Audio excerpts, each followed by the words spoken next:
नमस्कार मित्रों, शुभ संध्या।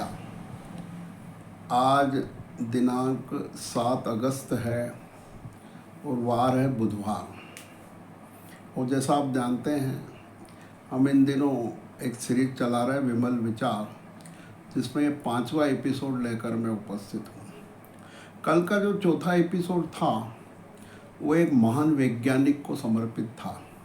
हालांकि उसमें मेरी उपस्थिति नहीं रही, पर मैं ये समझ लो आज के लिए कल की पूर्व भूमिका थी वो। आज की पूर्व भूमिका कल के एपिसोड में थी। आज मैं ऐसा विषय ले रहा हूँ जो थोड़ा सा हटकर है। इसका शीर्षक शायद ये दूंगा कि हायर पैकेज ही सफलता नहीं है, उसके साथ अन्य चीज़ें होना भी आवश्यक है। क्या है कि निश्चित रूप से जो ज्ञान के स्रोत जिनके ज़्यादा होंगे विविध प्रकार के, उसका ज्ञान निश्चित रूप से बहुत समृद्ध होगा, विविधतामय होगा, उपयोगी होगा। ऐसा मेरा शुरू से मान्यता है। इसमें मैं प्रवचन श्रवण लेता हूँ, भाषण श्रवण लेता हूँ, पुस्तकों का अध्ययन लेता हूँ, ग्रंथों का अध्ययन लेता हूँ, अच्छी फिल्मों का इंक्लूड करता हूँ मैं। इसी के साथ साथ जो संसार में जो महान लोग अलग अलग क्षेत्रों में हुए हैं उनके बारे में भी जानने की जिज्ञासा रहती है। तो उससे क्या होता है, एक समन्वित विकास व्यक्ति का होता है। तो जो कल जो एपिसोड था वो थॉमस अल्वा एडिसन पे था। जब मैं फेसबुक पे देख रहा था तो ये इतना बढ़िया लगा कि ये पहले आपको बताऊं फिर अपनी बात कहूं।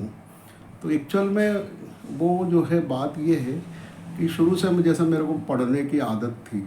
जब कक्षा 9वीं 10वीं में मुझे एक पुस्तक स्वेट मार्डेन की मिली, उठो हिम्मत करो, वो मैंने पढ़ी तो मैं अत्यधिक प्रभावित हुआ।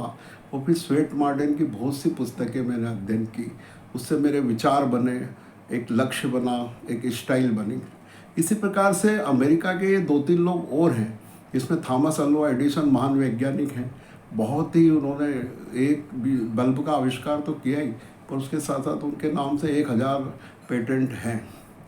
तो एक वो हैं, एक John Abraham Lincoln. Abraham Lincoln भी मेरे लिए बहुत बढ़िया रहे, उनकी जब जीवनी पढ़ी, गाथा पढ़ी।